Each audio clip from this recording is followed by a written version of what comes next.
Morning students. Last lecture में मैंने आपको नंबर ऑफ सिग्नल्स के बारे में बताया था। इस लेक्चर में अपन पढ़ेंगे position of signal. Position of signal में सबसे पहले अपन ये देखेंगे कि केमिकल शिफ्ट क्या होता है। इसके बारे में मैं आपको पहले भी बता चुकी हूँ कि टीएमएस जो होता है उसे अपन एक रेफरेंस कंपाउंड लेते हैं और टीएमएस से कोई प्रोटॉन कितना दूर एब्जॉर्ब कर रहा है उसे अपन कहते हैं chemical shift. Difference in the absorption position of proton with respect to TMS. TMS से किसी दूसरे प्रोटॉन की जो एब्जॉर्प्शन पोजीशन है, जो सिग्नल है, वो कितना दूर है उसे हम कहते हैं केमिकल शिफ्ट। केमिकल शिफ्ट की वैल्यू H1 NMR में 0 ppm से 10 ppm के बीच में होती है, जिसमें जो टीएमएस की वैल्यू है वो 0 ppm में आती है, ppm पर आती है। ppm होता है पार्ट्स पर मिलियन। यहां पे मैंने एक लाइन लिखी है, greater the deshielding of proton larger will be the value of del. जितनी ज्यादा प्रोटॉन की डीशिल्डिंग होगी, क्योंकि हमें पता है कि टीएमएस के प्रोटॉन सबसे ज्यादा शिल्डेड हैं, तो उसका सिग्नल स्पेक्ट्रा में एक तरफ आता है, 12 प्रोटॉन्स का एक बड़ा सिग्नल आता है। और जो जितने भी ऑर्गेनिक केमिस्ट्री के कंपाउंड्स हैं उनके ज्यादातर के सिग्नल उसके लेफ्ट हैंड साइड में ही आते हैं। हम ये मानते हैं कि वो उससे तो कम शिल्डेड हैं। ओके, तो जितना ज्यादा डीशिल्डिंग होगी किसी प्रोटॉन में, इलेक्ट्रॉन डेंसिटी प्रोटॉन के अराउंड जितनी कम होगी, उतनी ज्यादा डेल की वैल्यू जो है वो बढ़ती जाएगी। यहाँ पे डेल की वैल्यू आपको shift in hertz from TMS, TMS से कोई सिग्नल कितना दूर है उसका शिफ्ट, उसकी वैल्यू हर्ट्ज में, upon spectrometer frequency in megahertz. जिस स्पेक्ट्रोमीटर पे आप काम कर रहे हो, 60 पे कर रहे हो तो 60 मेगाहर्ट्ज, 100 पे कर रहे हो तो 100 मेगाहर्ट्ज, उसका जो रेशियो होता है उसे हम क्या बोलते हैं, केमिकल शिफ्ट। और ये किसमें आता है, ये आता है पीपीएम में, पार्ट्स पर मिलियन में, क्योंकि नीचे की तरफ मेगाहर्ट्ज है और मेगाहर्ट्ज जो है इसका मतलब 10⁶ नीचे है, तो पार्ट्स पर मिलियन ही हो गया। तो ये जो आता है डेल वो आता है पार्ट्स पर मिलियन में। इसकी एक जैसे डेल स्केल है, वैसी स्पेक्ट्रा के लिए एक स्केल और होती है, उसको हम बोलते हैं टॉ स्केल। टॉ स्केल, जो टॉ स्केल होती है वो होती है 10 माइनस डेल। 10 माइनस डेल का मतलब ये है कि अगर डेल की वैल्यू मान लो 0 ppm है, जैसा कि मैंने आपको बताया टीएमएस के लिए होता है, तो उस टाइम टॉ की वैल्यू क्या हो जाएगी, 10 ppm। और अगर डेल की वैल्यू 1 ppm है तो टॉ की वैल्यू 9 ppm हो जाएगी। इस तरह से टॉ स्केल भी अपन स्पेक्ट्रा में टॉ स्केल भी देखते हैं, लेकिन ज्यादातर डेल स्केल पे स्पेक्ट्रा दिखाया जाता है।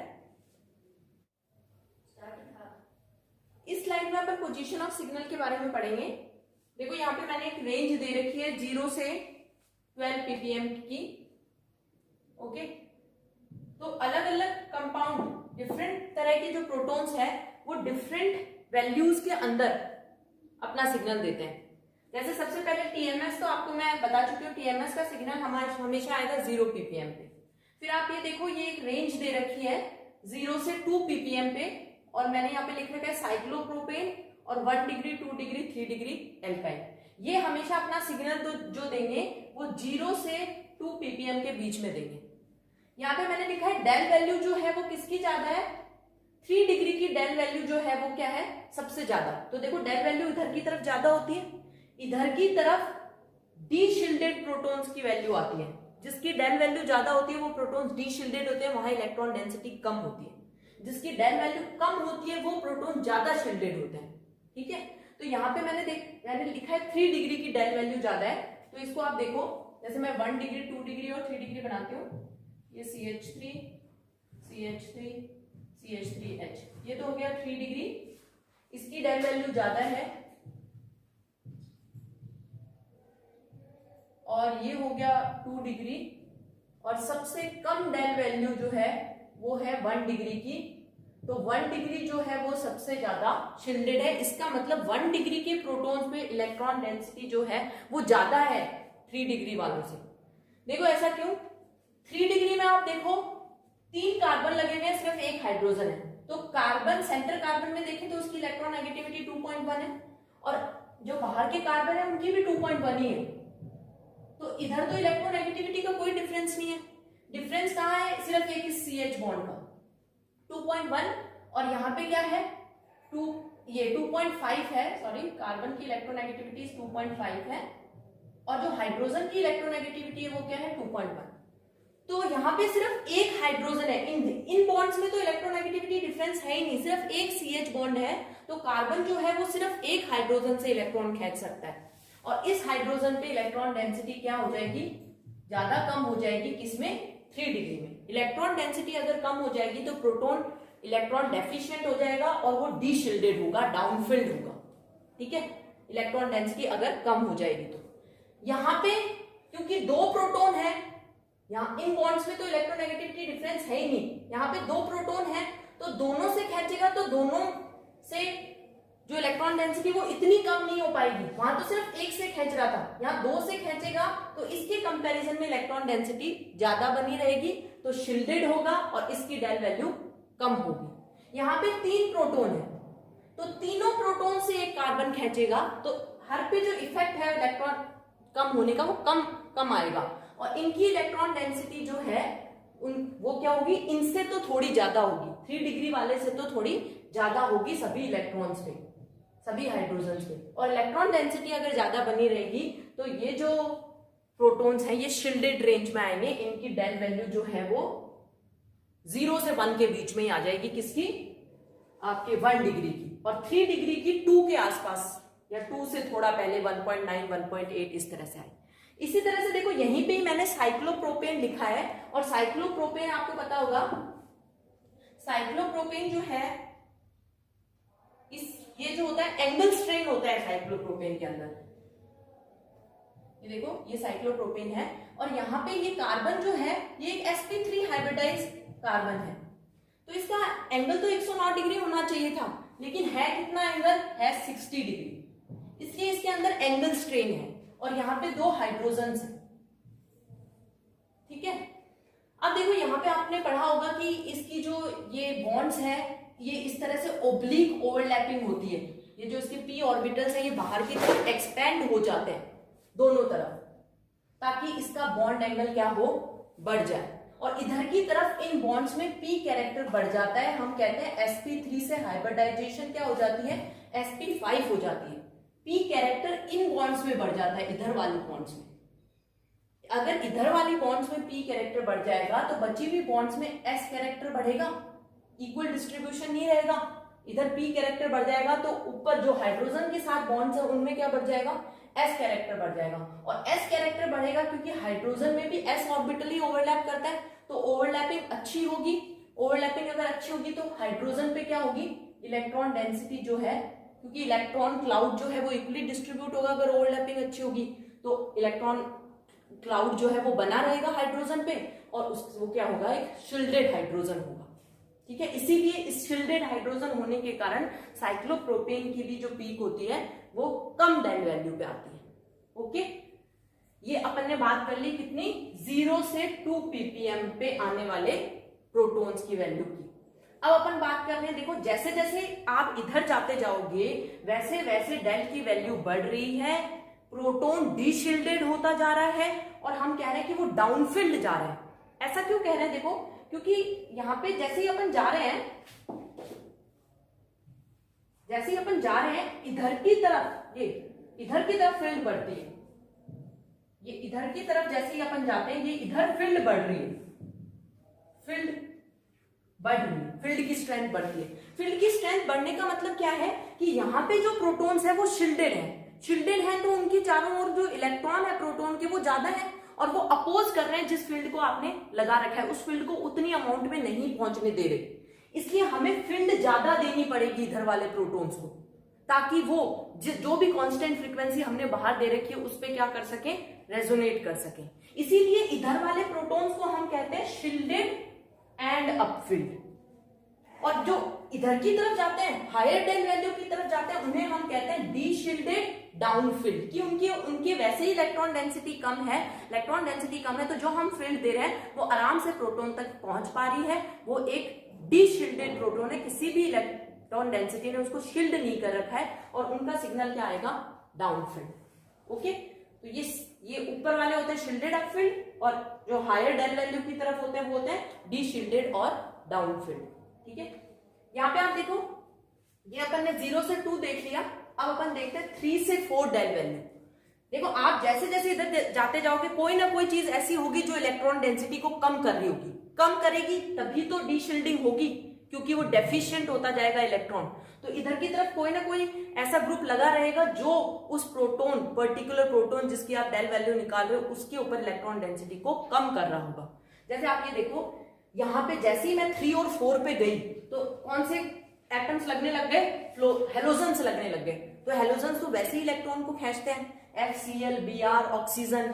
तो ये जो ऐसे प्रोटॉन्स अगर आपको कहीं पे भी किसी कंपाउंड में दिखते हैं जिनपे कि हेलोजन या ऑक्सीजन डायरेक्टली कनेक्टेड है, तो उन प्रोटॉन्स की डेल वैल्यू कहाँ आएगी, 3 से 4 ppm के बीच में आएगी। ठीक है, उसके बाद में देखो मैंने ये 4.5 से 7 के बीच में जो वैल्यू आएगी वो किसके आएगी, एल्कीन। एल्कीन से जुड़े हुए प्रोटॉन्स जो है उनकी ये मैंने रेंज लगा रखी है 4.5 से 7 के बीच में एल्कीन से जुड़े हुए प्रोटॉन की आएगी। यहाँ पे बीच में एक और है 2 से 3, 2 से 3 के बीच में किसकी आएगी, एक तो आएगी एल्काइन से जुड़ा हुआ प्रोटॉन, sp हाइब्रिडाइज कार्बन से जुड़ा हुआ प्रोटॉन, और कार्बोनिल कार्बन से जुड़ा हुआ, जैसे मान लो कार्बोनिल और पास में कोई यहाँ CH3, alpha two the carbonyl carbon. इस तरह की इस प्रोटॉन की रेंज होगी 2 से 3। ठीक है, फिर देखो आगे 7 से 8 जो रेंज होगी वो किसकी आएगी, वो आएगी ये जो बेंजीन है, एरोमेटिक रिंग से जुड़े हुए प्रोटॉन्स हैं, इनकी रेंज आती है 7 से 8 के बीच में। एल्डिहाइड, इधर इसको मत देखना, ये जो कार्बोनिल के पास वाला कार्बन है CH3, इसके तो हम पढ़ चुके हैं, ये तो आएगी 2 से 3। जो डायरेक्टली कार्बोनिल से हाइड्रोजन जुड़ा हुआ है जैसा कि एल्डिहाइड में होता है, उसकी आती है 9 से 10 के बीच में। और ऐसे ही एसिडिक, ये जो एसिडिक हाइड्रोजन है H, इसकी आती है 11 से 12 के बीच में। अब देखो जैसे ही मैंने रेंज बता रखी है, रेंज में क्या है कि जैसे मान लो मैंने कह दिया कि रेंज है 2 से 3, तो अगर किसी कंपाउंड की रेंज 2 से 3 है तो 3 तो कब आएगी, जब उस पे ऐसे ग्रुप्स लगे हुए जो उसको और ज्यादा कम कर रहे हो, और 2 कब आएगी, जब इलेक्ट्रॉन डेंसिटी थोड़ी ज्यादा हो। तो रेंज आप बस रेंज याद रखो और अपने 2.2 या 2.3 करके इस तरह से वैल्यू लिख सकते हो। एग्जैक्ट वैल्यू याद करने के कंपैरिजन में इस तरह से वैल्यूज को याद करना आसान है। तो 0 से 2 हो गया 1 डिग्री, 2 डिग्री, 3 डिग्री, 2 से 3 हो गया एल्काइन और alpha two the carbonyl carbon पे जुड़ा हुआ हाइड्रोजन। 3 से 4 पे हो गए ये CH2FCl ऑक्सीजन। 4.5 से 7 हो गया एल्कीन। 7 से 8 हो गए बेंजीन से जुड़े हुए हाइड्रोजन। 9 से 10 हो गए एल्डिहाइड से जुड़ा हुआ हाइड्रोजन। ये नहीं बता रही हूं मैं, ये बता चुकी हूं, एल्डिहाइड से जुड़ा हुआ हाइड्रोजन। और 11 से 12 हो गया एसिडिक हाइड्रोजन। ये बहुत इंपॉर्टेंट है, इनको याद करना। यहाँ पे देखो मैंने ऊपर एक लिखा हुआ है जिसकी मैंने रेंज OH और NH2 की रेंज बता रखी है 0 से 5 के बीच में। OH मतलब हाइड्रोक्सिल ग्रुप वाला हाइड्रोजन और NH2 अमीन का हाइड्रोजन, जिसकी रेंज मैंने बहुत बड़ी बता रखी है 0 से 5 के बीच में। रेंज बड़ी क्यों बता रखी है, क्योंकि आपको पता होगा OH और NH2 जो होते हैं वो हाइड्रोजन बॉन्डिंग करते हैं। अगर हाइड्रोजन बॉन्डिंग किसी मॉलिक्यूल में होती है तो आपको पता है हाइड्रोजन बॉन्डिंग क्या होता है, जब कोई हाइड्रोजन एटम किसी इलेक्ट्रोनेगेटिव एटम से जाके बॉन्ड बनाए तो वो जो इलेक्ट्रोनेगेटिव एटम होता है वो हाइड्रोजन के इलेक्ट्रॉन्स को अपनी तरफ खींचेगा तो हाइड्रोजन के ऊपर इलेक्ट्रॉन डेंसिटी क्या हो जाएगी, कम हो जाएगी। तो हाइड्रोजन बॉन्डिंग अगर किसी मॉलिक्यूल में ज्यादा है तो उसकी डेल वैल्यू, क्योंकि हाइड्रोजन बॉन्डिंग प्रोटॉन के ऊपर इलेक्ट्रॉन डेंसिटी को क्या कर देती है, कम कर देती है। कम कर देगी तो डी शील्डिंग हो जाएगा। डी शील्डिंग हो जाएगा तो सिग्नल कहां आएगा, डाउनफील्ड। डाउनफील्ड का मतलब डेल वैल्यू ज्यादा। तो अगर किसी में हाइड्रोजन बॉन्डिंग ज्यादा है तब तो उसकी डेल वैल्यू यहां आएगी 4 और 5 और यहाँ पे। और अगर हाइड्रोजन बॉन्डिंग आप डाइल्यूट कर दो सॉल्यूशन को तो हाइड्रोजन बॉन्डिंग कम होती जाएगी। हाइड्रोजन बॉन्डिंग अगर कम होती है तो फिर वैल्यू आएगी यहाँ पे 0 से 2 के बीच में। तो पूरी एक रेंज बताई है कि जिनमें हाइड्रोजन बॉन्डिंग पॉसिबल है उनमें वेरी करती है वैल्यू। जितनी ज्यादा हाइड्रोजन बॉन्डिंग उतनी ज्यादा डेल की वैल्यू हायर की तरफ जाएगी, और अगर हाइड्रोजन बॉन्डिंग कम होगी तो डेल की वैल्यू कम की तरफ आएगी। ओके, अब देखो यहाँ पे ये मैंने एक बता रखा आपको कि जितना ज्यादा कोई प्रोटॉन इलेक्ट्रॉन डेफिशिएंट होगा उतना ज्यादा वो डीशिल्डेड होगा। डीशिल्डेड क्योंकि उस अगर इलेक्ट्रॉन ही नहीं है तो कोई उसके जो अपन ने बाहर से मैग्नेटिक फील्ड लगा रखी है उसको कोई शील्ड ही नहीं कर रहा। तो जितना ज्यादा इलेक्ट्रॉन डेफिशिएंट उतना ज्यादा डीशिल्डेड, उतना ज्यादा डाउन फील्ड और उतनी ज्यादा हाई डेल वैल्यू। ठीक है, और जितना ज्यादा कोई प्रोटॉन इलेक्ट्रॉन रिच होगा, इलेक्ट्रॉन जितने ज्यादा होंगे उस पे उतना ज्यादा वो क्या होगा, शील्डेड होगा। और शील्डेड अगर होगा तो उसको फील्ड ज्यादा देनी पड़ेगी बाहर से हमें, ताकि वो एक कांस्टेंट फ्रीक्वेंसी पे रेजोनेट करे, उसका सिग्नल आएगा अपफील्ड और डेल वैल्यू क्या होगी, कम होगी। तो ये आप कॉन्सेप्ट ध्यान रखोगे तो आराम से एक जजमेंट निकाल सकते हो कि किसी प्रोटॉन, पर्टिकुलर प्रोटॉन की डेल वैल्यू हाई होगी या फिर लो होगी। ओके, अब अपन देखते हैं कि ये जो डेल वैल्यूज हैं, किसी की कम आ रही है, किसी की ज्यादा आ रही है, क्योंकि हर में तो इलेक्ट्रोनेगेटिविटी इफेक्ट दिख नहीं रहा, इलेक्ट्रॉन खींचने वाला। बेंजीन या फिर जो एल्कीन है उनकी डेल वैल्यू भी हाई आ रही है। तो उनमें और भी रीजंस हैं जिनके कारण वो डेल वैल्यू जो है वो बढ़ जाती है या डीशिल्डिंग इफेक्ट हो पा रहा है। पहले तो अपन देखते हैं इलेक्ट्रोनेगेटिविटी का इफेक्ट। यहाँ पे मैंने हेडिंग डाली फैक्टर्स अफेक्टिंग केमिकल शिफ्ट, कि केमिकल शिफ्ट को कौन से फैक्टर अफेक्ट करते हैं। पहला है electronegativity. Greater the electronegativity of an atom greater is the deshielding effect of a proton. जितनी ज्यादा इलेक्ट्रोनेगेटिविटी होगी उतनी ज्यादा डीशिल्डिंग होगी, उस प्रोटॉन के ऊपर इलेक्ट्रॉन डेंसिटी कम हो जाएगी। जैसे कि देखो मैंने यहाँ पे एक चार्ट बनाया है, यहाँ पे ये X है, X बता रहे इलेक्ट्रोनेगेटिव एटम FOClBr, और आपको पता है इलेक्ट्रोनेगेटिविटी भी दिखा रखी है मैंने। सबसे ज्यादा इलेक्ट्रोनेगेटिविटी फ्लोरीन की होती है, तो ये 4 हो गई। फिर ऑक्सीजन की, उससे कम क्लोरीन, उससे कम ब्रोमीन की। और यहाँ पे डेल वैल्यू बता रखी है कि CH3 में अगर F जोड़ा गया है तो F उसको खींचेगा। मैंने आप उसमें देखना पोजीशन ऑफ सिग्नल में, इसका जो सिग्नल है 3 से 4 के बीच में बताया था मैंने, CH2FClBr का। तो 3 से 4 में भी देखो इसकी कितनी आ रही है, 4.26, क्योंकि F लगा हुआ है। F इतनी ज्यादा इलेक्ट्रॉन खींचेगा कि उसको ज्यादा डीशिल्डेड कर देगा, और वो 3 से 4 से भी थोड़ा बढ़ के आई है 4.26। जब ऑक्सीजन लगा हुआ है वो भी इलेक्ट्रोनेगेटिव है, वो भी खींचेगा, तो ये 3.4 के करीब आ रही है। लेकिन जब इलेक्ट्रोनेगेटिविटी जैसे जैसे कम होती जा रही है वैसे वो वैल्यू भी क्या होती जा रही है, कम डेल वैल्यू की तरफ खींचती जा रही है, क्योंकि इलेक्ट्रॉन ज्यादा नहीं खींच पा रहे Cl। तो इलेक्ट्रॉन कहां बने हुए हैं, प्रोटॉन के ऊपर ही बने हुए हैं, और वो शील्ड कर रहे हैं, तो डेल वैल्यू क्या आएगी, कम आएगी। ठीक है, दूसरा इलेक्ट्रोनेगेटिविटी में आप देखो, as the distance from the electronegativity atom increases the deshielding effect decreases. जैसे जैसे डिस्टेंस जो है इलेक्ट्रोनेगेटिव एटम से बढ़ेगा वैसे वैसे उसकी क्या हो जाएगी, शील्डिंग कम होती जाएगी, या है ना, शील्डिंग कम होती जाएगी। अब देखो जैसे ये है CH3Br और यहाँ पे है CH3CH2Br। हम सिर्फ सिग्नल किसका देख रहे हैं, इस CH3 का देख रहे हैं। ठीक है, तो यहाँ पे देखो अगर डायरेक्टली Br उसी कार्बन से कनेक्टेड है तो Br खींचेगा तो ये क्या हो जाएगा, डीशिल्डेड हो जाएगा, सबसे ज्यादा डीशिल्डेड हो जाएगा, और डेल वैल्यू क्या आएगी, ज्यादा आएगी।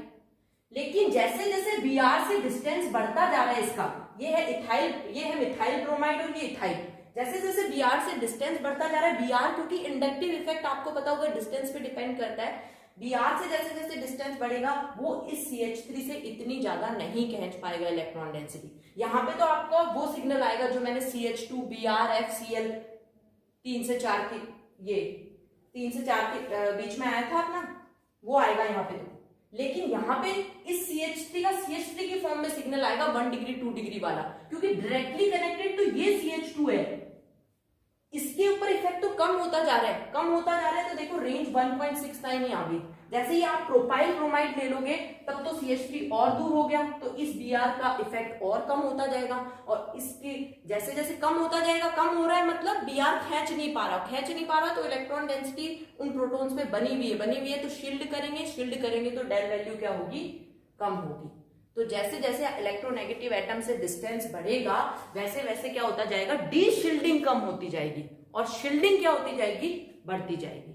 ओके, तो ये पहला जो फैक्टर है जो कि केमिकल शिफ्ट को अफेक्ट करता है वो है इलेक्ट्रोनेगेटिविटी। दूसरा ये बहुत इंपॉर्टेंट है, एनाइसोट्रॉपिक इफेक्ट। देखो एनाइसोट्रॉपिक इफेक्ट जो है वो हमें मिलता है जिन जिन कंपाउंड्स में पाई इलेक्ट्रॉन होते हैं। जैसे कि मैंने आपको बताया था कि जो सिग्मा इलेक्ट्रॉन है वो जब रोटेट कर रहे होते हैं न्यूक्लियस में तो वो अपनी फील्ड प्रोड्यूस करते हैं, वैसे ही पाई इलेक्ट्रॉन्स जो हैं वो भी अपनी फील्ड प्रोड्यूस करते हैं। और वो जो फील्ड है वो किस तरह से बाहर वाली फील्ड को अफेक्ट करेगी उसी को अपन एनाइसोट्रॉपिक इफेक्ट में देखेंगे।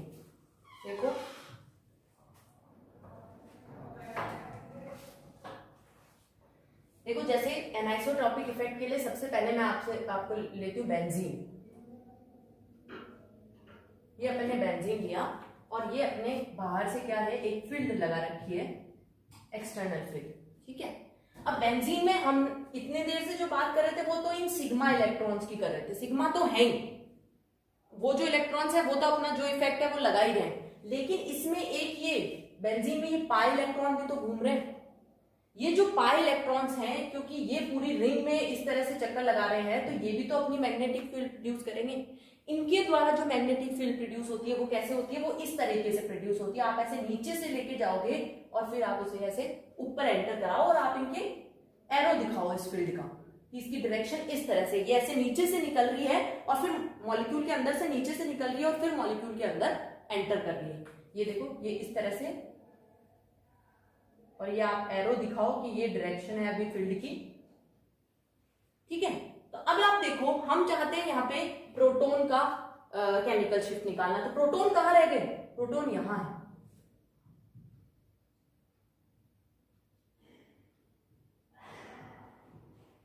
ये है प्रोटॉन, ये फील्ड लगी भी है। अब देखो इस फील्ड की डायरेक्शन भी ऊपर है और यहां से जो प्रोटॉन के आसपास जो फील्ड है उसकी डायरेक्शन भी क्या है, ऊपर की तरफ है। मतलब दोनों फील्ड की डायरेक्शन ऊपर की तरफ है, दोनों फील्ड क्या है, अलाइन है। और जब आपको पता है दोनों फील्ड अलाइन होती है तो हमें बाहर से ज्यादा फील्ड नहीं देनी पड़ती है ना। और हम इन इलेक्ट्रॉन्स को अपन क्या कर देंगे कि ये जो इलेक्ट्रॉन, ये जो प्रोटॉन्स हैं वो कैसे प्रोटॉन्स हैं, वो डी शील्डेड प्रोटॉन है। ये जो डी शील्डिंग इफेक्ट है ये आप पाई इलेक्ट्रॉन्स में ही देखते हो। डी शील्डिंग क्या होता है, जब बाहर वाली जो फील्ड है ना, और जो इलेक्ट्रॉन ने प्रोड्यूस फील्ड की, इलेक्ट्रॉन ने जो अपने मोशन के कारण फील्ड प्रोड्यूस की है, जब दोनों की डायरेक्शन सेम होती है तब होता है डी शील्डिंग। क्योंकि अब मान लो बाहर से जो अपन फील्ड दे रहे हैं, यहां पे जो फील्ड हो रही है वो दोनों मिलके उस प्रोटॉन तक पहुंच रही है, तो हमें बाहर से ज्यादा फील्ड देने की जरूरत ही नहीं, क्योंकि ये भी तो उसमें हेल्प कर रहा है वहां तक पहुंचने में, ठीक है। तो डी शील्डिंग इफेक्ट अगर आपको कहीं पे भी समझाना है तो आप पाई इलेक्ट्रॉन्स के थ्रू समझाओ, क्योंकि सिग्मा इलेक्ट्रॉन्स जो फील्ड प्रोड्यूस करते हैं वो तो हमेशा ही अपोज करती है, पाई इलेक्ट्रॉन वाली फील्ड ही अलाइन होती है। वो भी सब केसेस में नहीं, कुछ केसेस में। अभी अपन एल्काइन का केस देखेंगे, उसमें जो जब प्रोटॉन जो है जब फील्ड प्रोड्यूस होगी तो प्रोटॉन का पोजीशन ऐसी होगी कि वो अपोजिट फील्ड में आएगा। आप देखो अभी तो इसको देखो, ये अपन ने फील्ड लगा रखी है, ये यहां से जो फील्ड गई इसकी और इसकी डायरेक्शन सेम है, तो प्रोटॉन जो है वो क्या है, डी शील्डेड है। क्यों, क्योंकि फील्ड आराम से पहुंच पा रही है और जो इलेक्ट्रॉन पाई इलेक्ट्रॉन है वो उनको शील्ड ना करके वो तो हेल्प कर रहे हैं फील्ड को पहुंचाने। इसी इफेक्ट को अपन क्या कहते हैं, एनाइसोट्रॉपिक इफेक्ट। लेकिन एनाइसोट्रॉपिक इफेक्ट जो है वो इस पे भी डिपेंड करता है कि कोई मॉलिक्यूल अपने आप को फील्ड में किस तरीके से रखता है। जैसे बेंजीन जो है उसने तो अपने आप को फील्ड के परपेंडिकुलर रखा है, तो ये सारे उसके जो प्रोटॉन्स हैं वो क्या हो पा रहे हैं, डी शील्ड हो पा रहे हैं। डी शील्ड मतलब जो पाई इलेक्ट्रॉन ने फील्ड प्रोड्यूस करी और जो बाहर की फील्ड है वो सेम डायरेक्शन में है, ओके। लेकिन ऐसा इसमें नहीं होता है एल्कीन में। ये देखो एल्कीन को जब आप फील्ड के अंदर रखोगे तो एल्कीन अपने आप को फील्ड के एकदम पैरेलल अरेंज करता है, ये इस तरह से खड़ा इस तरह से अरेंज करता है। और जब हम इसमें मैग्नेटिक फील्ड प्रोड्यूस करेंगे तो आप देखो मैग्नेटिक फील्ड मैंने बताया नीचे से ऊपर जाएगी, तो नीचे से ऊपर जैसे ही जाएगी इसमें ये इस तरीके से, तो प्रोटॉन तो कहां आ गए, प्रोटॉन तो ये जो नीचे जब फील्ड जा रही है उसी वहीं पे आ गए प्रोटॉन, तो ये तो अपोज कर रहे हैं एकदम लगी हुई फील्ड को, जैसा कि सिग्मा वाले में अपोज करते थे। तो ये जो पाई ये प्रोटॉन कहाँ है, यहां तो आए ही नहीं, यहां है अलाइन, तो ये जो है यहां सेम डायरेक्शन है फील्ड की और इसकी, लेकिन जहां प्रोटॉन है वहां तो अपोज हो रही है फील्ड। अगर फील्ड अपोज होगी तो फिर इसका मतलब ये क्या है कि ये जो बाहर वाली फील्ड है, ये जो पाई इलेक्ट्रॉन की फील्ड है वो पहुंचने ही नहीं दे रही बाहर वाली फील्ड को उन प्रोटॉन पे, तो ये प्रोटॉन क्या हो जाएंगे, शील्डेड हो जाएंगे। और आप उस चार्ट में मैंने जो आपको वो पोजीशन वाला बताया है उसमें आप देखना C ट्रिपल बॉन्ड C जो है उसका सिग्नल जो है 2 से 3 के बीच में ही आ गया है ना। और बेंजीन और 2 से 3 ये क्यों, क्योंकि उसके प्रोटॉन शील्डेड हैं। और बेंजीन और एल्कीन जो है sp2 हाइब्रिडाइज्ड कार्बन जिसमें होता है उनका आगे आया है, क्योंकि उनमें जब हम उन मॉलिक्यूल को फील्ड में रखते हैं तो वो अपने आप को परपेंडिकुलर अरेंज करते हैं, और परपेंडिकुलर अरेंज करने पर जब फील्ड निकलती है तो उसके प्रोटॉन किस रीजन में आ जाते हैं, उस रीजन में जहां पे दोनों फील्ड सेम डायरेक्शन में होती है। देखो एल्कीन का भी मैं आपको बताती हूँ।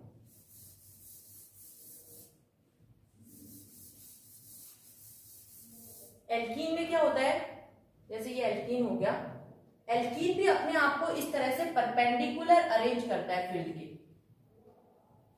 ठीक है। तो परपेंडिकुलर अरेंज करेगा तो ये अपन ने बाहर से फील्ड लगा रखी है और इस तरह से ये क्या होगी, फील्ड प्रोड्यूस होगी पाई इलेक्ट्रॉन की। तो यहाँ पे ये देखो, यहाँ पे तो अपोज होगा, जैसी फील्ड निकलेगी नीचे की तरफ यहाँ अपोज हो रहा है, यहाँ फील्ड ऊपर की तरफ जा रही है तो बाहर वाली फील्ड की सेम डायरेक्शन में है और यहाँ फिर अपोज करती है, ठीक है। तो ये जो प्रोटॉन है ये तो किधर है, इधर की तरफ है, जहां की फील्ड क्या हो रही है, अलाइन हो रही है बाहर वाली फील्ड के साथ। तो प्रोटॉन्स कौन से रीजन में आ गए, डी शील्डेड रीजन में आ गए, क्योंकि हेल्प भी कर रहे हैं बाहर वाली फील्ड को प्रोटॉन तक पहुंचने में। तो ये प्रोटॉन्स भी क्या होते हैं, ये प्रोटॉन्स भी होते हैं डी शील्डेड प्रोटॉन्स, ठीक है। अगर आप इलेक्ट्रोनेगेटिविटी से देखोगे ना तो दोनों आपको उल्टा लगेगा, क्योंकि देखो sp हाइब्रिडाइज्ड कार्बन में s कैरेक्टर ज्यादा होता है, इलेक्ट्रोनेगेटिविटी उसकी ज्यादा होती है। इलेक्ट्रोनेगेटिविटी अगर किसी चीज की ज्यादा है तो वो ज्यादा खींचेगा तो इलेक्ट्रॉन डेंसिटी कम हो जाएगी और डी शील्डेड हो।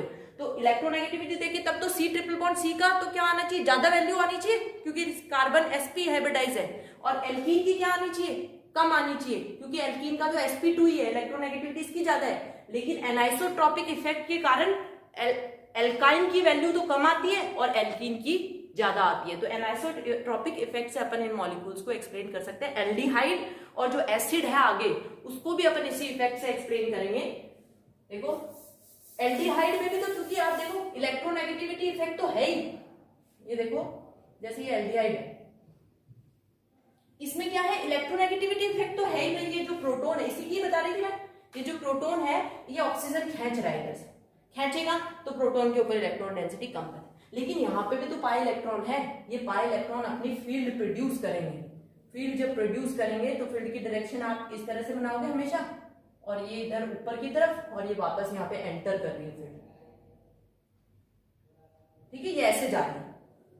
तो अब आप देखो इसमें जो प्रोटॉन आया वो उसी रीजन में आया जहां पे दोनों फील्ड अलाइन है, तो इसके अलाइन हो जाएगा तो प्रोटॉन डी शील्डेड हो जाएगा, और डी शील्डेड हो जाएगा तो डेल की वैल्यू क्या आएगी, ज्यादा आएगी। ऐसा ही एसिड में है, एसिड में तो बल्कि आप देखोगे कि एक रीजन और आ जाता है कि एसिड हाइड्रोजन बॉन्डिंग दिखाता है, OH से जुड़ा हुआ प्रोटॉन है। तो हाइड्रोजन बॉन्डिंग के कारण मैंने आपको बताया था कि हाइड्रोजन बॉन्डिंग तो किसी प्रोटॉन पे इलेक्ट्रॉन डेंसिटी को कम कर देता है, कम कर देगा तो डेल वैल्यू और ज्यादा बढ़ जाएगी, ठीक है। तो ये हो गया।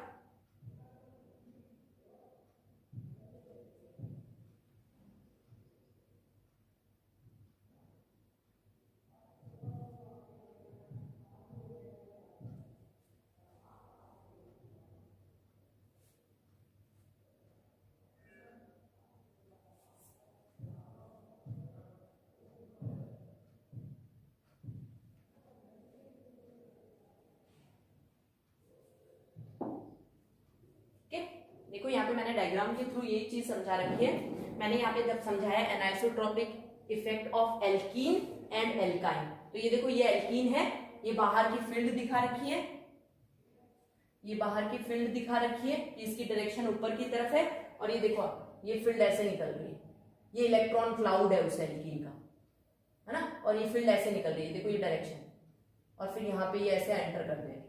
तो आप ये देखो induce magnetic field, induce magnetic field किसके द्वारा, पाई इलेक्ट्रॉन के द्वारा। रिनफोर्स मतलब अलाइन ही होता है, किसको रिनफोर्स कर रही है, एक्सटर्नल फील्ड को। जो भी फील्ड इंड्यूस की है ना इन पाई इलेक्ट्रॉन्स ने, वो अलाइन है किसके साथ, बाहर वाली फील्ड के साथ, है ना। And the protons R D shielded, protons जो है वो डी शील्डेड हो गए। यहाँ इसका मतलब ये हो गया कि पाई इलेक्ट्रॉन, तो यहाँ पे जो पाई इलेक्ट्रॉन है वो डी शील्डिंग इफेक्ट दिखा रहे हैं, वो तो मदद कर रहे हैं फील्ड को अंदर तक पहुंचने में। क्यों? क्योंकि वो उसी डायरेक्शन में जिसमें हमारी बाहर वाली फील्ड लगी हुई है, ठीक है। और प्रोटॉन्स क्या हो जाएंगे, डी शील्डेड हो जाएंगे, और उनकी डेल वैल्यू कहाँ पे आती है, एल्कीन की मैंने आपको 4.5 से 7 बताया था, इसमें यहाँ पे 6 लिख रखा है, 4.5 से 7 के बीच में आती है, ठीक है। ऐसे ही देखो एल्काइन, एल्काइन में इसने खड़ा कर दिया उस मॉलिक्यूल को, और ये भी अगर आप H मान लो, खड़ा कर दिया, तो आप देखो नीचे से फील्ड निकल रही है, और प्रोटॉन कहाँ रह गए, नीचे ही रह गए, तो फील्ड अपोज कर रही है, दोनों फील्ड अपोज कर रही है। इसका मतलब बाहर वाली फील्ड को पहुंचने ही नहीं दे रही, पाई इलेक्ट्रॉन की फील्ड यहाँ पे पहुंचने नहीं दे रही, तो उस चीज को हम शील्डिंग कहते हैं। तो प्रोटॉन हो गए शील्डेड, और शील्डेड होंगे तो सिग्नल अप फील्ड आएगा, वैल्यू 2 से 3 के बीच में आती है, ओके। अब देखो ring current in benzene, benzene का भी मैंने आपको बता दिया, जो पाई इलेक्ट्रॉन क्लाउड है उसके कारण नीचे से निकलती है पाई इलेक्ट्रॉन क्लाउड की इंड्यूस मैग्नेटिक फील्ड, और ये ऊपर की तरफ एंटर करती है। देखो ये नीचे से निकल रही है, ये बता रहा है कि जो हाइड्रोजन है वो कहाँ आ गया है, जहां पे आपने अप्लाइड फील्ड की है वहीं पे हाइड्रोजन के आसपास की जो फील्ड है वो भी ऊपर की तरफ ही है। तो प्रोटॉन कैसे हो गए, डी शील्डेड हो गए। देखो डी शील्डेड लिखा हुआ है, फील्ड ऐड टुगेदर, दोनों फील्ड्स आपस में ऐड हो गई है ना। Secondary magnetic field generated by circulating pi electron D shield aromatic proton, D shield कर रहे हैं वो यहाँ पे, है ना। ये देखो मैंने एल्डिहाइड में भी आपको दिखा रखा है ये, कि एल्डिहाइड में भी सेम ही होता है उस पाई इलेक्ट्रॉन के कारण, इसीलिए एल्डिहाइड की जो वैल्यू होती है वो 9 से 10 के बीच में आती है, ठीक है। अब आप देखो हाइड्रोजन बॉन्डिंग, अभी मैंने आपको बताया, तो मैं एक्सप्लेन कर चुकी हूँ इस चीज को कि हाइड्रोजन बॉन्डिंग जो होती है उसके कारण भी डेल वैल्यू जो होती है वो क्या होती है, ज्यादा आती है। क्योंकि जब भी हाइड्रोजन बॉन्डिंग होती है तो वो प्रोटॉन किसी इलेक्ट्रोनेगेटिव एटम से जुड़ता है, तो वो इलेक्ट्रोनेगेटिव एटम उस हाइड्रोजन के ऊपर इलेक्ट्रॉन को क्या कर देता है, कम कर देता है। देखो hydrogen bonded proton absorb at low field मतलब down field in comparison to those which does not show hydrogen bonding. ऐसा कई बार क्या होता है कि हाइड्रोजन बॉन्डिंग, अगर इंटरमॉलिक्यूलर हाइड्रोजन बॉन्डिंग की बात करें, दो मॉलिक्यूल्स के बीच के हाइड्रोजन बॉन्डिंग की बात करें, तो कंसंट्रेशन पे वो बढ़ेगी। तो जितनी ज्यादा हाइड्रोजन बॉन्डिंग होती जाएगी उतनी ज्यादा डेल की वैल्यू बढ़ती जाएगी। लेकिन आप डाइल्यूट करो सॉल्यूशन को, डाइल्यूट करते जाओगे तो हाइड्रोजन बॉन्ड टूटते जाएंगे, तो आप देखोगे कि जो उसकी डेल वैल्यू है वो क्या होगी, वो कम होती जाएगी। क्योंकि अब हाइड्रोजन बॉन्डिंग रही नहीं, इलेक्ट्रॉन डेंसिटी वापस प्रोटॉन पे आ गई, प्रोटॉन को शील्ड करेगी वो इलेक्ट्रॉन डेंसिटी, ठीक है। Hydrogen bonded proton is attached to an electronegative atom, ये अपन को पता ही है, therefore have smaller electron density, उसके ऊपर इलेक्ट्रॉन डेंसिटी कम हो जाती है, around it so less shielded, तो शील्डेड भी कम हो जाएगा, इलेक्ट्रॉन डेंसिटी कम हो जाएगी। तो एंड रेजोनेंस, और जिस फ्रीक्वेंसी पे वो घूमेगा वो कहाँ होगी, फील्ड कम देनी पड़ेगी हमें, क्योंकि इलेक्ट्रॉन है ही नहीं अपोज करने के लिए। ये इसने यहाँ पे बता रखा है मैंने कि एल्कोहल का ये एग्जाम्पल दिया है, देखो ROH, और ये हाइड्रोजन बॉन्डिंग से जुड़ा हुआ है, विद इन एल्कोहल के अंदर ही हाइड्रोजन बॉन्डिंग हो सकती है, क्योंकि देखो ये ROH, और दूसरा एल्कोहल का मॉलिक्यूल जो होगा वो यहां से हाइड्रोजन बॉन्डिंग कर लेगा। इस तरह से ये हाइड्रोजन बॉन्डिंग एल्कोहल के अंदर ही दिखा रखी है। एल्कोहल वेरी, मैंने आपको उस टाइम जब वो आपको चार्ट बताया था, मैंने उसमें भी मैंने आपको बताया था, एक रेंज बताई थी कि आप ये देखो इतनी बड़ी रेंज है, 5 तक जा रही है 0 से लेके, तो 5 तक तो कब जाएगी, जब हाइड्रोजन बॉन्डिंग होगा। देखो यहाँ पे लिखा है alcohol very in chemical shift from 0.5 ppm free OH, free OH की तो कहाँ होगी, क्योंकि फ्री OH में हाइड्रोजन बॉन्डिंग है ही नहीं, तो वो जो इलेक्ट्रॉन को कम कर रही है जो चीज हाइड्रोजन बॉन्डिंग, वो चीज ही नहीं है उसके अंदर, तो उसकी डेल वैल्यू क्या आएगी, वो शील्डेड होगा, और उसकी डेल वैल्यू क्या आएगी, कम आएगी। लेकिन हाइड्रोजन बॉन्डिंग अगर हुई भी है तो उस हाइड्रोजन पे इलेक्ट्रॉन डेंसिटी कम हो जाएगी और उसकी डेल वैल्यू क्या आएगी, ज्यादा आएगी। ये देखो 5 ppm यहाँ पे लिखा हुआ, ठीक है। तो 3 इफेक्ट हो गए हैं अपने। सबसे पहला इफेक्ट अपन ने देखा इलेक्ट्रोनेगेटिविटी, दूसरा अपन ने देखा एनाइसोट्रॉपिक इफेक्ट, वो क्या होता है, वो होता है पाई इलेक्ट्रॉन्स के द्वारा क्या इफेक्ट आ रहा है किसी कंपाउंड में, और तीसरा हुआ ये हाइड्रोजन बॉन्डिंग। इसमें और भी है हाइड्रोजन बॉन्डिंग में, ये देखो मैं आपको बता रही थी कि अपन ने अभी तक जो आपके जितना काम आएगा उसमें आप ये देखोगे कि कार्बोक्सिलिक एसिड की डेल वैल्यू सबसे ज्यादा है। तो कार्बोक्सिलिक एसिड, इसका मतलब सबसे कम इलेक्ट्रॉन डेंसिटी कार्बोक्सिलिक वाले प्रोटॉन पे ही होगी। वो क्यों, देखो एक तो क्या है रेजोनेंस, रेजोनेंस मैं आपको बता चुकी हूँ ये जो पाई इलेक्ट्रॉन के कारण जो इलेक्ट्रॉन डेंसिटी प्रोड्यूस होगी वो, है ना। इलेक्ट्रोनेगेटिविटी, आप ये देखो 3 इफेक्ट साथ में जुड़ गए हैं एक एसिड में, R C double bond OH। ये ध्यान रखना, मैं इस प्रोटोन की बात कर रही हूँ एसिड के ऊपर। ये वाला प्रोटोन तो वो वाला है जो कार्बोनिल से जुड़ा हुआ है, जिसकी शायद मैंने 3 से 4 के बीच में, 2 से 3 के बीच में बताई थी। तो ये तो कार्बोनिल वाला हो गया, मैं यहाँ इसकी बात कर रही हूँ, ये कार्बोक्सिलिक एसिड का प्रोटोन। तो देखो एक तो हो गया रेजोनेंस। रेजोनेंस कौन सा, वो जो मैं एनाइसोट्रॉपिक इफेक्ट बता रही थी आपको, ROH और ऐसे फील्ड आएगी, है ना, ये इधर ये इधर, तो यहाँ फील्ड, ये तो हो गया रेजोनेंस। इलेक्ट्रोनेगेटिविटी, क्योंकि ऑक्सीजन जुड़ा हुआ है तो खींच रहा है इस प्रोटोन से, इलेक्ट्रोनेगेटिविटी भी है। और तीसरा फॉर्मेशन ऑफ हाइड्रोजन बॉन्डिंग। आपको पता है एसिड आपस में हाइड्रोजन डाइमर बनाते हैं, आपस में हाइड्रोजन बॉन्डिंग से कनेक्ट रहते हैं। Withdraw electron cloud from acid proton. Acid का जो प्रोटोन होता है उससे सारे इलेक्ट्रॉन क्लाउड को विड्रॉ कर लेते हैं। और इलेक्ट्रॉन अगर सिग्मा इलेक्ट्रॉन नहीं है तो कोई अपोज करने वाला ही नहीं है। अपोज करने वाला नहीं है तो आप जितनी फील्ड दोगे वो आराम से पहुंचेगी और डाउन फील्ड सिग्नल आएगा, डेल की वैल्यू हाई आएगी। अब देखो दो तरह की हाइड्रोजन बॉन्डिंग होती है, एक होती है इंटर मॉलिक्यूल्स के बीच में, और एक होती है इंट्रा। इंट्रा होती है विद इन द मॉलिक्यूल। तो क्या होता है कि इंटर हाइड्रोजन बॉन्डिंग तो क्या होती है, कंसंट्रेशन पे डिपेंड करती है। जितनी ज्यादा कंसंट्रेशन उतनी ज्यादा इंटर मॉलिक्यूलर हाइड्रोजन, क्योंकि जितने ज्यादा मॉलिक्यूल्स होंगे उतनी ज्यादा हाइड्रोजन बॉन्डिंग हो जाएगी, है। और इंट्रा जो होती है वो मॉलिक्यूल के अंदर होती है। तो इंट्रा जो होती है वो कंसंट्रेशन या डाइल्यूशन पे डिपेंड नहीं कर सकती। तो हम क्या करेंगे, अपन ये भी पता लगा सकते हैं एनएमआर से कि किसी मॉलिक्यूल के अंदर इंटर है या इंट्रा। क्यों, क्योंकि देखो अगर इंटर हाइड्रोजन बॉन्डिंग है किसी मॉलिक्यूल के अंदर तो पहले आप स्पेक्ट्रा लो उसका हाई कंसंट्रेशन पे। हाई कंसंट्रेशन पे जब इसका स्पेक्ट्रा आएगा तो उसकी डेल वैल्यू ज्यादा आएगी क्योंकि हाइड्रोजन बॉन्डिंग है। और फिर आप डाइल्यूशन करते जाओ, डाइल्यूशन करोगे तो हाइड्रोजन बॉन्डिंग कम हो जाएगी और फिर स्पेक्ट्रा लो तो उसकी जो डेल वैल्यू होगी वो कम हो जाएगी। मतलब डेल वैल्यू पे इफेक्ट पड़ रहा है। इसका मतलब हाइड्रोजन बॉन्डिंग कैसी है, इंटर हाइड्रोजन बॉन्डिंग, दो मॉलिक्यूल्स के बीच में हाइड्रोजन बॉन्डिंग। जैसे जैसे आप डाइल्यूशन करोगे हाइड्रोजन बॉन्डिंग कम होगी तो डेल वैल्यू जो होगी उस प्रोटॉन की वो क्या आएगी, कम। लेकिन इंट्रा मॉलिक्यूल के अंदर ही हाइड्रोजन बॉन्डिंग है तो डाइल्यूशन पे थोड़ा ना टूटेगी वो तो मॉलिक्यूल के अंदर ही है, दो मॉलिक्यूल के बीच में नहीं है, विद इन द मॉलिक्यूल। जैसे आपने सैलिसिलिक एसिड में देखा होगा तो विद इन द मॉलिक्यूल है वो। तो विद इन द मॉलिक्यूल जब हाइड्रोजन बॉन्डिंग होती है ना तो आप चाहे डाइल्यूशन कर लो या कंसंट्रेशन में कैसा भी फर्क कर दो उस पर कोई इफेक्ट नहीं पड़ेगा, जहां पे उसका सिग्नल आ रहा है वो वहीं आएगा। ठीक है, तो ये देखो यहाँ पे मैंने बता रखा है in methyl salicylate which has strong internal hydrogen bonding।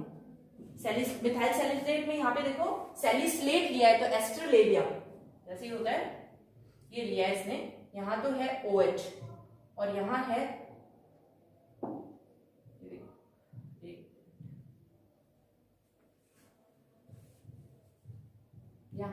OH और यहाँ है C डबल बॉन्ड OCH। तो यहाँ यह हाइड्रोजन बॉन्डिंग हो गई, ये है इंट्रा मॉलिक्यूलर हाइड्रोजन बॉन्डिंग। ठीक है, और इसका जो है वो सारे इफेक्ट तो है ही भाई, रेजोनेंस भी इसमें होगा, हाइड्रोजन बॉन्डिंग है तो इसकी डेल वैल्यू जो है वो बढ़ेगी, लेकिन कंसंट्रेशन से इसकी डेल वैल्यू इधर उधर नहीं होगी, एक फिक्स डेल वैल्यू होगी। तो हम इंटर और इंट्रा में फर्क कर सकते हैं। ओके, तो देखो मैंने आपको एक सिग्नल बता रखा है, ये जो सिग्नल है ये इथेन का सिग्नल है, ये सिग्नल है, ये है इथेन का। अब आपको मैंने नंबर ऑफ सिग्नल निकालने बताए थे, इसमें देखो आप एनवायरमेंट देखो सभी प्रोटॉन एक जैसे हैं तो 6 हाइड्रोजन का एक ही सिग्नल आएगा, 6 हाइड्रोजन का। और मैंने आपको बताया था कि जो मिथाइल प्रोटॉन है 1 डिग्री 2 डिग्री उनका किसके बीच में आता है, 0 से 2 के बीच में आता है ना। तो आप ये देख लो ये 0 से 1 के बीच में, क्योंकि कोई विड्रॉइंग या कोई कुछ इलेक्ट्रॉन डेंसिटी कम ही नहीं हो रही तो 0 से 1 के बीच में और बड़ा सिग्नल आया है, क्योंकि ये कितने प्रोटॉन्स का सिग्नल है, ये 6 प्रोटॉन्स का सिग्नल है। तो यहाँ पे एक बड़ा सिग्नल आया, एक ही सिग्नल आया। इस तरह से अपन को स्पेक्ट्रा दिखेगा।